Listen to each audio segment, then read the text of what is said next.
গতকালই আপনাদের দেখিয়েছিলাম জগৎবল্লভপুর, সেখানে নয়নজলি বুঝিয়ে দোকান। নিউজ 18 বাংলার খবরের জের নিকাশির সমস্যা আমরাই দেখাই গতকালের খবর, আর আমাদের দেখানোর খবরের পর তৎপর প্রশাসন। যে ছবি আপনারা দেখছেন, খবরের জেরে ভাঙলো বেআইনি নির্মাণ জগৎবল্লভপুরে নয়নজলি বুঝিয়ে দোকান। নিউজ 18 বাংলায় নিকাশি সমস্যার খবর গতকালই দেখানো হয় এবং তারপরেই প্রশাসনিক তৎপরতা নজরে আসে। সন্তু প্রতিনিধি আমাদের সঙ্গে রয়েছেন। সন্তু, আজ সকাল থেকে ঠিক কি কি তৎপরতা নজরে এলো? গতকাল যখন আমরা নিউজ 18 বাংলার পর্দায় খবর দেখানো হয়, তারপর থেকেই কিন্তু প্রশাসনের মধ্যে তৎপরতা বাড়ে।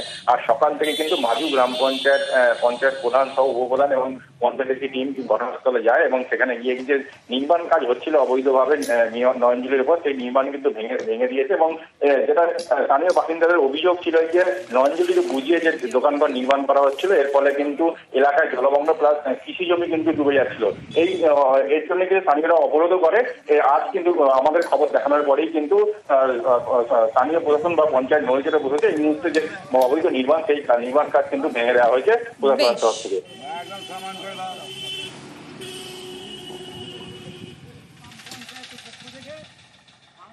নিউজ 18 বাংলা এই খবরটাকে প্রচারিত করার জন্য তাদেরকে ধন্যবাদ জানাই এবং এই খবরটা দেখানোর পরে জগৎবল্লভপুর থানার প্রশাসন এবং মাজু অঞ্চলের প্রধান, আমরা তাদেরও ধন্যবাদ জানাই। আমরা 24 ঘন্টার মধ্যে এটাকে ভাঙার সিদ্ধান্ত নিয়ে এবং আজকে সকাল থেকেই ভাঙা হচ্ছে এবং এই নিউজে খবরটা জানতে পেরে আমি নিউজ 18কে অনেক ধন্যবাদ জানাই। তার কারণ হচ্ছে যে আমরা না হলে এরকম অবৈধ যে নির্মাণ কার্য হচ্ছে মাজু গ্রাম পঞ্চায়েতে আমরা জানতে পারিনি, কিন্তু আগামী দিনেও সকলকে বার্তাটা দিয়ে রাখি, মাজু গ্রাম পঞ্চায়েত এলাকায় এই অবৈধ নির্মাণ কার্য মেনে নেয়নি এবং মেনেও নেবে না। গতকালই আমরা দেখিয়েছিলাম হাওড়ার নয়নজলি বুঝিয়ে দোকান এবং আমাদেরই খবরের জেরে প্রশাসনিক তৎপরতা, যার জেরে খুশি স্থানীয়রা।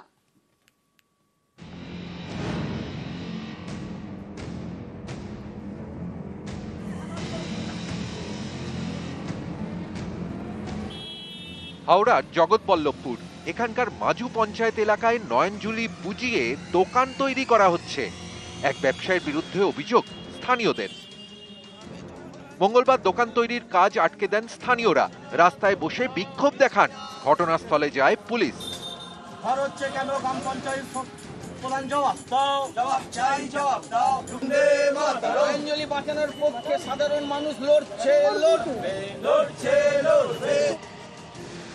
জগৎবল্লভপুরে মাজু কমিউনিটি হলের পাশে নয়নজলি।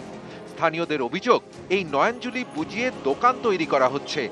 এর জেরে জল বেরোতে পারছে না, জমে যাচ্ছে রাস্তায়, চাষের জমিতে। জল ফল পাস হচ্ছে না, হ্যাঁ বেআইনি ভাবে হচ্ছে। ঘিরেটি এমন ভাবে ঘিরে করছে বুঝতেই পারা যাচ্ছিল না। আমরা চাইছি এটা বন্ধ হোক। আমাদের পরিষ্কার আছে যে কোনো নয়নজলির ওপর কোনো কনস্ট্রাকশন কোনো কিছু করা যাবে না এবং আমরা চেষ্টা করি এগুলোকে কেউ কিছু করলে সেগুলোকে যাতে আটকে দেওয়া যায়, ভেঙে দেওয়া যায়, এগুলো চেষ্টা করি এবং ওটা আমি ওসিকে সঙ্গে কথা হয়েছিল এবং ওটা ভেঙেও দেওয়া হয়েছে। এটা ইরিগেশনকে আমরা বলছি তারা যেন আইন এখন বিষয়টা হচ্ছে ওটা তো ইরিগেশন পিডব্লিউডি, বেশিরভাগ সময় এগুলো পিডব্লিউডি নাচার উপর হয়, তো এখানে পিডব্লিউডির একটা ভূমিকা থাকে। তবু আমরা দেখছি বিষয়টা কি করা যায়। হাওড়া থেকে সন্তু মালিক, নিউজ 18 বাংলা। নবান্ন অভিযানে পুলিশ পিটিয়ে গ্রেফতার বিজেপি কর্মী। ডিসিএসএসজির নিরাপত্তা রক্ষীকে মারধরে গ্রেফতার করা হয়েছে। আরো একবার আপনাদেরকে জানাবো, নবান্ন অভিযানের দিন ডিসিএসএসজির নিরাপত্তা রক্ষীকে মারধর এবং সেই ঘটনায় গ্রেফতারি। প্রতিনিধি অমিত আমাদের সঙ্গে রয়েছেন। অমিত, কোথা থেকে এই গ্রেফতারি এবং যাকে গ্রেফতার করা হয়েছে তার পরিচয়? চন্দন গুপ্তা নামে ব্যক্তিকে ইতিমধ্যে গ্রেফতার করা হয়েছে। তার জগদ্দলে তার বাড়ি, জগদ্দল এলাকার বাসিন্দা, বিজেপি কর্মী বলেই পরিচিত এলাকায় তাকে গ্রেফতার করা হয়েছে। তোমাকে জানিয়ে রাখবো, শনিবার দিন আরজি করের নির্যাতনার যে ঘটনা, সেই ঘটনার প্রেক্ষিতে তার বাবা মার ডাকে নবান্ন অভিযান কর্মসূচি ছিল। সেই অভিযানে বিজেপির কর্মী সমর্থকরা রাজনৈতিক পতাকা ছাড়া অংশ নিয়েছিল এবং সেখানে পুলিশকে মারধর করা হয় এবং সেই ছবি আমরা তুলে ধরেছিলাম যে ডিসিএসএসজির যে নিরাপত্তারক্ষী বা গার্ড তাকে রাস্তায় ছিল, অর্থাৎ ইন্ডিয়ান মিউজিয়ামের সামনে তাকে ফেলে যেভাবে মারা হয়েছিল, তার মুখে মাথায় লাথি মারা হয়েছিল, সেই ঘটনায় সরাসরি এই চন্দন গুপ্তার যোগ রয়েছে এমনটাই পুলিশের তরফে দাবি করা করা হচ্ছে, কারণ